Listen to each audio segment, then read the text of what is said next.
같이 말씀 읽겠습니다. 오늘 말씀은 로마서 15장 4에서 7절. 시작. 무엇이든지 전에 기록된 바는 우리의 교훈을 위하여 기록된 것이니 우리로 하여금 인내로 또는 성경의 위로로 소망을 가지게 함이니라. 이제 인내와 위로의 하나님이 너희로 그리스도 예수를 본받아 서로 뜻이 같게 하여 주사 한 마음과 한 입으로 하나님 곧 우리 주 예수 그리스도의 아버지께 영광을 돌리게 하려 하노라. 그러므로 그리스도께서 우리를 받아 하나님께 영광을 돌리심과 같이 너희도 서로 받으라. 아멘. 쉬운 성경으로 제가 읽어드리겠습니다. 이전에 기록된 모든 것은 우리를 가르치기 위해 기록된 것입니다. 그래서 우리는 성경의 인내와 위로로 말미암아 소망을 가집니다. 인내와 위로를 주시는 하나님께서 그리스도 예수의 뜻대로 여러분들 가운데 한 마음을 주시기를 바랍니다. 그리하여 여러분 모두가 한 마음과 한 입으로 우리 주 예수 그리스도의 하나님 아버지께 영광을 돌리시기를 바랍니다. 그러므로 그리스도께서 여러분을 받으신 것처럼 여러분도 서로를 받아들이십시오. 그것이 하나님께 영광이 되는 길입니다. 아멘. 우리는 어렸을 때 정말로 걸음마가 서툴러서 자주 넘어지게 됩니다. 그럴 때마다 일어서지 않고 그냥 가만히 울면서 부모님을 쳐다보는 경우가 많이 있습니다. 그러면 부모님은 얼른 달려와서 우리를 안아주고 일으켜 세워주고 그리고 위로해주게 됩니다. 또는 눈물을 닦아주게 됩니다. 그런데 어느 순간부터는 어느 이후부터는 우리가 넘어져도 그리고 울면서 부모님을 쳐다봐도 오지를 않습니다. 기다려도 들리는 말은 울지 말고 빨리 어서 일어서! 그런 말을 듣게 됩니다. 그리고 일어나서 부모님께 그렇게 스스로 막 걸어왔을 때 부모님께서는 이런 말씀을 하십니다. 아이고 잘했어. 그러시면서 어디 다쳤어? 호해줄까? 또한 이렇게 말씀하십니다. 그리고 그 이후부터는 걸려 넘어지는 일이 생겨도 자기 스스로 일어났어 웃으면서 부모님께 달려오는 경우도 많이 있습니다. 그러면서 부모님은 또한 뛰지 마, 넘어진다, 넘어져 그러면서 뛰지 못하게 하는 경우가 또 있습니다. 여러분, 위로라는 것은 다 목적이 있는 것 같습니다. 물론 아픔을 달래주는 것이 위로하는 목적이겠지만은 그 위로의 궁극적인 목적은 힘을 내서 다시 일어서게 하는 것이 목적이라는 것입니다. 이전에 어떤 사연을 영상을 통해서 접한 적이 있었습니다.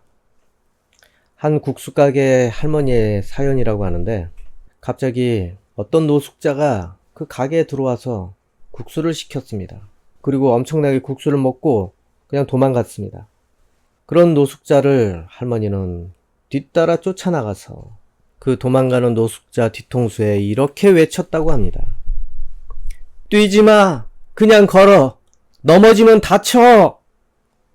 그 한마디에 그 노숙자는 감동과 위로를 받고 나중에 해외에서 사업을 하는 사업가가 되었다고 합니다.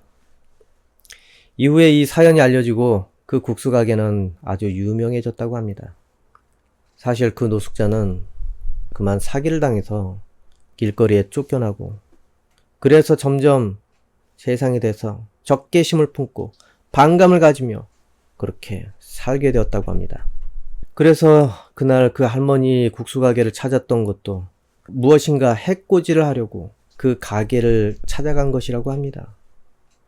그런데 할머니는 노숙자인 것을 알면서도 그렇게 받아주시고 오히려 한 그릇을 서비스로 더 주기까지 했다고 합니다. 하지만 그런 선심에도 불구하고 다 먹고 이 노숙자는 그냥 냅다 도망쳤습니다.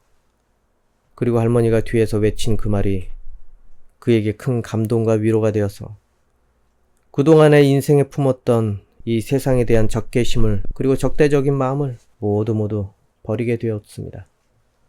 이후에 그는 다시 인생을 열심히 살아가기로 마음을 먹은 것입니다. 이 자신을 대하는 그 할머니의 말이 어떻게 힘이 되었겠습니까? 그가 들은 그 한마디가 자기 부모님께서 자기에게 했던 말과 똑같아서 그렇지 않았겠습니까? 여러분, 누군가를 위로한다는 것은 정말 쉽지가 않습니다. 진심으로 위로하려고 해도 그것이 먹히지 않을 때가 많이 있습니다. 상대에게 정말로 위로가 된다면 좋겠지만 그렇지 못하는 경우가 정말로 많이 있다는 것입니다. 이 노숙자 생각을 해보십시오. 노숙자라고 해서 그저 밥만 공짜로 주고 돈 몇 푼 쥐어준다고 해서 그게 다 위로가 되겠습니까? 정말로 그들 안에 들어있는 이 깊은 침체의 늪이 제거가 되어버리고 그리고 소망을 발견할 일이 그렇게 생겨나야 그 인생은 진정한 위로를 만나게 됩니다. 그래서 인생을 꾸릴 의욕이 생겨나야 진정한 위로가 되는 것입니다, 여러분. 넘어지면 안 돼! 다쳐! 그렇게 외친 그 말은 그 사람에게는 정말로 인생을 바꿀 위로였습니다. 자신의 부모님이 먼저 생각이 났고 그리고 이렇게 사는 자기 자신이 정말 부끄러웠을 것입니다. 자기 자신 손해주려고 거기 찾아간 거 아닙니까? 해코지 하려고 찾아가지 않았습니까? 그런데 그 할머니는 넘어져서 다칠까봐 걱정을 해주었습니다. 그리고 자신은 지금 뭔가 싶었을 것입니다. 자기 힘들다고 해코지나 저지르려고 그렇게 했던 자신을 되돌아보면서 내 인생도 내가 스스로 이렇게 해코지했기 때문에 내가 지금 이렇게 살고 있지는 않나. 이렇게 살아서는 안 되겠다고 아마 생각을 했을 것입니다. 자기가 자기의 인생을 망치고 살고 있다고 생각을 한 것입니다. 여러분, 위로받아 보신 적 있습니까? 어떻습니까? 그것이 힘이 되고 진정한 위로가 되었습니까? 물론 사람에게만 위로받는 것은 아닙니다, 여러분. 여러 가지 위로가 있습니다. 자기의 삶에 여러 가지 위로가 있습니다. 수고하고 그리고 수고한 그 보상으로 월급을 받거나 그것으로도 사람들은 그 수고에 대한 위로가 될 수도 있습니다. 그 수고한 보상이 결국엔 그 수고에 대해서 위로를 해주게 됩니다. 또한 보상이, 수고에 대한 보상이 꼭 돈으로만 오는 것도 아니고 수고한 것에 대해서 칭찬도 해주고 보람이 될 수 있는 그런 환경이 또 만들어진다면 그것으로 그 수고와 고생의 위안이 되고 위로가 되는 것입니다. 그래서 그 보상 덕에 더 수고할 힘이 생겨나게 되는 것입니다. 그런데 매번 수고해도 변한 것이 아무것도 없고 오히려 그것 때문에 불이익만 찾아온다면 수고할 힘이 나겠습니까? 한탄만 하고 마음은 삐딱해지고 오히려 더 망치려고 하지 않겠습니까? 마음의 반발심 때문에. 여러분, 우리가 위로라고 하는 것 중에 때로는 누군가를 더 힘들게 하는 경우가 있습니다. 아마 욥기 다들 읽어보셨을 것입니다. 이 욥이 고난을 받는데 얼마나 괴롭습니까? 그렇게 욥은 의인으로 살았는데도 이 고난이 찾아왔습니다. 무엇으로 위로할 수 있겠습니까? 똑바로 살려고 했는데 여러 가지 어려움을 만나게 됩니다. 그리고 이 욥의 고난을 위로한다고 그렇게 찾아온 친구들이 있었는데 오히려 욥을 더 괴롭게 했습니다. 욥은 당대의 의인이었습니다. 그래서 이 시험이 찾아온 것이었습니다. 마귀가 그거를 테스트하기 위해서 찾아온 것이었습니다. 그가 무엇인가 친구들의 설정대로 잘못을 했기 때문에 그렇게 당하는 징계가 아니었다는 것입니다, 여러분. 그런데 친구들은 잘난 척하면서 거기에서 이렇게 저렇게 네가 이랬기 때문에 그럴 수도 있어. 여러분, 혹시 누군가를 위로할 때 자신이 왜, 무엇을 위해서 지금 위로를 하는지 그 이유를 스스로에게 물어보시기 바랍니다. 물론 힘든 사람을 위로하는데 그 이유가 뭐가 필요하냐 그렇게 할 것입니다. 그런데 여러분, 그게 없다면 위로가 안 되고 더 슬프고 어렵게 하는 그런 상황이 찾아올 수도 있습니다. 위로의 목적을 명확히 해야 한다는 것을 알아야 합니다. 아까 처음에도 말했지만은 다시 힘을 내서 일어서기를 바라는 그 바람이 있느냐? 바로 위로의 목적이 이것이라는 것입니다, 여러분. 지금 그 마음으로 위로하고 있는지 아니면 이전에 그 마음으로 위로를 했는지 돌아보시기 바랍니다. 오늘 본문 다시 보겠습니다. 이전에 기록된 모든 것은 우리를 가르치기 위해 기록된 것입니다. 그래서 우리는 성경의 인내와 위로로 말미암아 소망을 가집니다. 인내와 위로를 주시는 하나님께서 그리스도 예수의 뜻대로 여러분들 가운데 한 마음을 주시기를 바랍니다. 그리하여 여러분 모두가 한 마음과 한 입으로 우리 주 예수 그리스도의 하나님 아버지께 영광을 돌리시기 바랍니다. 오늘 본문에서 4에서 6절을 읽었습니다. 여러분, 하나님께서는 우리에게 목적을 가지고 그렇게 위로를 하시는 분이십니다. 하나님께서 우리를 위로하시는데 그 목적은 그 위로를 통해서 이 교회 공동체가 하나가 되기를 원하신다는 그런 목적이 있습니다. 그리고 예수님의 뜻으로 서로 뭉쳐서 하나님께 영광 돌리는 그런 일들을 하게 되는 것, 그것을 바란다는 것이 하나님의 목적입니다. 그럼 예수님의 뜻은 무엇입니까? 서로 사랑하라는 것입니다. 서로 섬기라는 것입니다. 그것을 통해서 서로 하나님께 영광을 돌리고 감사하게 되는 것이 바로 하나님께서 바라는 위로의 목적이라는 것입니다. 즉 예수님의 뜻을 서로 마치 한 몸처럼 자기를 사랑하듯이 서로를 위해서 수고하고 고생한 것을 위로해 주시는 것입니다. 한마디로 말하면 예수님 뜻대로 서로 사랑하고 헌신하는 것으로 하나님께서는 그것에 대한 보상으로 여러분을 위로해 주시겠다는 것입니다. 하나님의 위로가 바로 그 목적을 가지고 있습니다. 그런데 문제는 우리가 하나됨이 없는 위로를 하거나 이기적인 사랑을 실천하고 있을 때 그때가 문제 아니겠습니까? 전혀 하나 되는 것과 아무 상관이 없고 오히려 그 위로 때문에, 오히려 그 사랑 실천 때문에 교회가 쪼개지거나 문제가 찾아온다면 이것은 하나님께서 바라시는 것이 아니게 됩니다. 초대교회에 이 교회의 하나됨을 쪼개는 그런 위로와 사랑 실천이 있었습니다. 그것은 바로 헬라파 유대인 과부들을 제대로 구제하지 못해서 그랬습니다. 이 히브리파 유대인들이 자기들끼리 서로 챙겨주고 위로해줬습니다. 히브리파 유대인 과부들만 그렇게 챙겨줬습니다. 차별을 가지고 실천을 하게 된 것입니다. 여러분, 차별을 가지고 실천한 위로와 사랑은 차라리 안 하느니만 못한 결과가 찾아올 수도 있습니다. 하려면 확실히 해야 된다는 것입니다. 누구는 해주고 누구는 안 해주고 그러면 억울하지 않습니까? 공동체에 분란만 가져오게 됩니다. 충돌하게 됩니다. 한 예를 들어보겠습니다. 이전에 제가 교회 중고등부 시절에 한강 고수부지로 체육대회를 그렇게 따라간 적이 있었습니다. 그런데 그만 이쁜 애가 달리다가 넘어졌습니다. 잔디밭이니까 아플 일이 뭐가 있습니까? 그런데 그 애가 넘어지자 아주 기회를 만나듯이 남자애들이 한 놈, 두 놈 그냥 슬금슬금 다가갑니다. 아파? 어떡하냐? 야, 어떻게 어디 봐봐. 아니, 너무나 인간적인 중고등부가 되는 것 같지 않습니까? 그런데 거기서 끝났으면 좋겠는데 못생기고 살이 찐 그런 애가 또한 넘어졌습니다. 어떤 일이 발생합니까? 그냥 웃고 넘깁니다. 아이고, 조심해야지. 뭐 하는 거야? 장난식으로 넘어갑니다. 아마도 그 남자애들 마음속에는 혹시라도 그렇게 위로하고 친절히 대하면은 혹시라도 그 애가 내가 자기를 좋아하는 줄로 착각하는 거 아닌가, 오해할까봐 생각을 해보게 됩니다. 여러분, 이런 일이 교회에서 정말 실제로 많이 일어납니다. 여러분, 위로라고 다 위로가 아닙니다. 오히려 그 위로 때문에 문제를 더 키우고 이 교회 공동체가 하나 되는데 장애가 되는 경우도 많이 있습니다. 그렇기 때문에 어떻게 해야 되겠습니까? 우리가 하는 위로가 혹시 자기 사심을 챙기려는 목적이 있진 않나? 그리고 자신을 드러내고 싶은 것은 아닌가? 전체 교회 공동체의 하나됨을 위하는 것인지 늘 살펴보시기 바랍니다. 점검을 해보시고 사람들을 아마 챙겨야 될 것입니다. 누가복음 6장 32절을 보면은 너희가 만일 너희를 사랑하는 자만을 사랑하면 칭찬받을 것이 무엇이냐? 죄인들도 사랑하는 자는 사랑하느니라.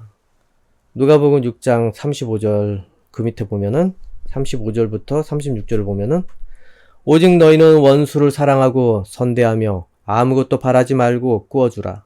그리하면 너희 상이 클 것이요 또 지극히 높으신 이의 아들이 되리니 그는 은혜를 모르는 자와 악한 자에게도 인자하시니라. 너희 아버지의 자비로우신 같이 너희도 자비로운 자가 되라. 예수님께서 이런 말씀을 하신 이유는 바로 교회 공동체의 하나됨을 위해서. 그래서 그렇습니다.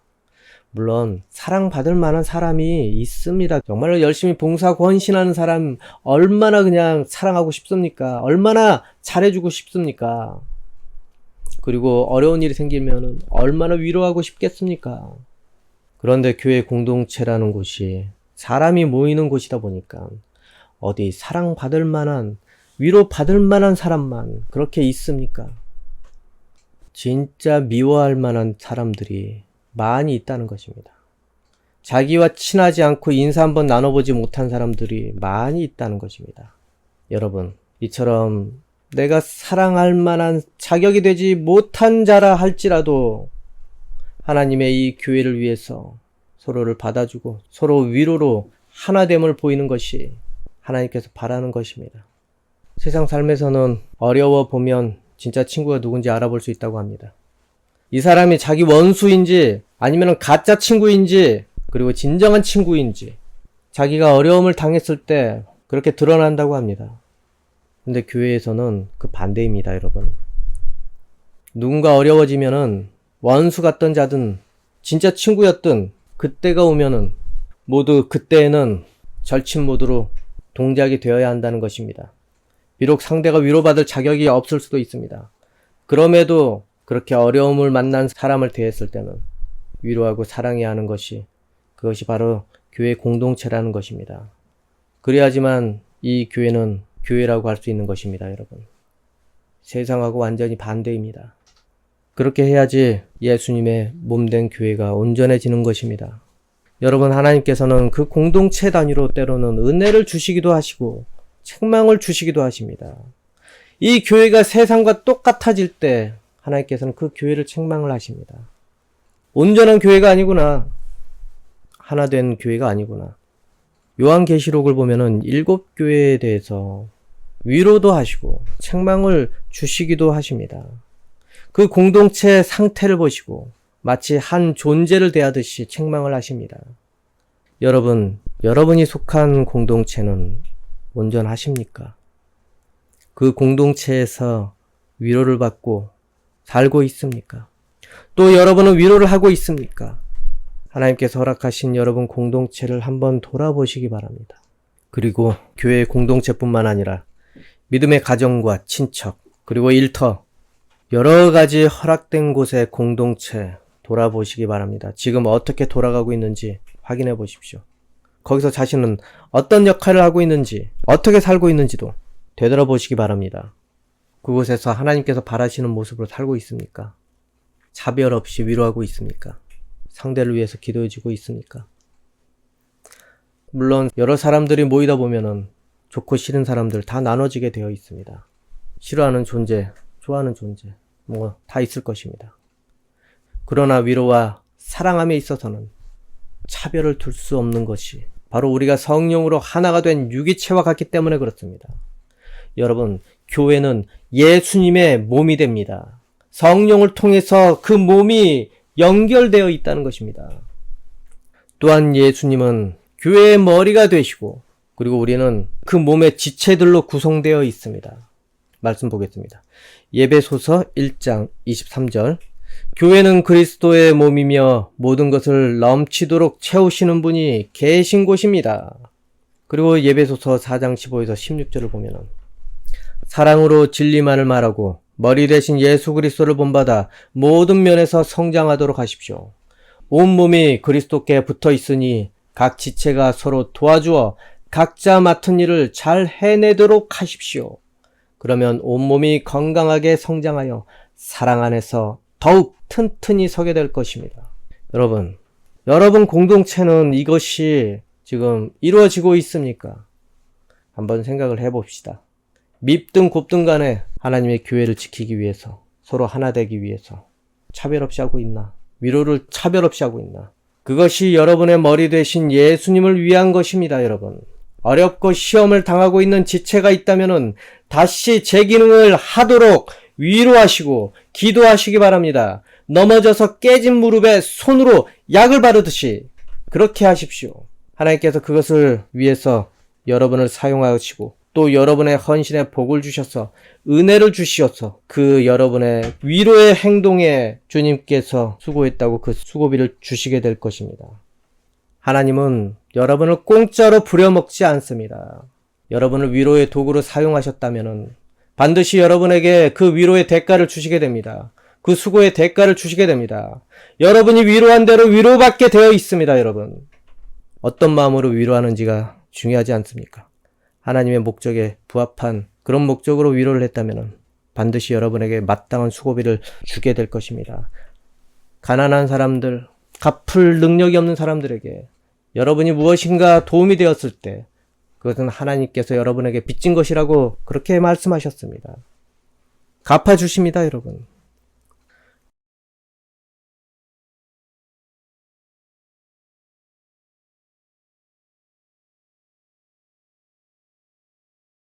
그리고 여러분이 그렇게 행한 차별 없는 헌신과 차별 없는 위로 덕분에 그 공동체는 건강해질 것입니다.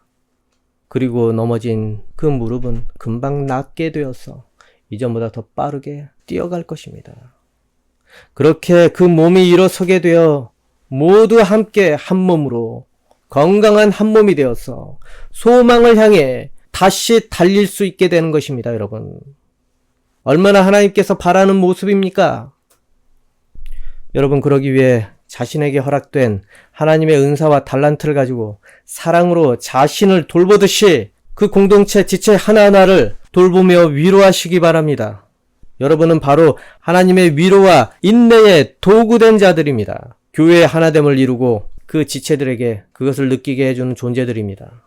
하나님께서 바라시는 목적대로 각 지체가 일하는 모습을 통해서 하나님께서는 기뻐하시고 모두에게 그 돌봄이 복이 되게 반드시 하나님께서는 화답해 주실 것입니다. 복으로 반드시 화답해 주실 것입니다.